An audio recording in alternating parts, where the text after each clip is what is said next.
estamos en un partido de fútbol en un momento decisivo, ¿no? La pelota sale por la línea de meta y va a haber un córner, ¿no? Entonces 20 millones de mexicanos ansiosos de meter el gol se reúnen en el área, ¿no? Y los futbolistas se van a la media cancha, ¿no? En un córner, ¿qué sentido tiene irse a la media cancha?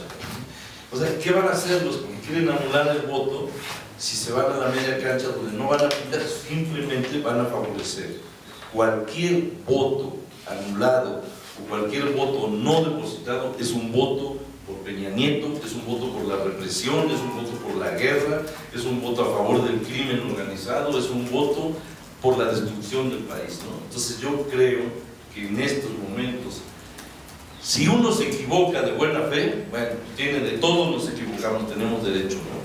Pero si uno se equivoca sabiendo que va a favorecer a lo peor que existe, pues entonces uno se convierte en parte de lo peor que existe, ¿no?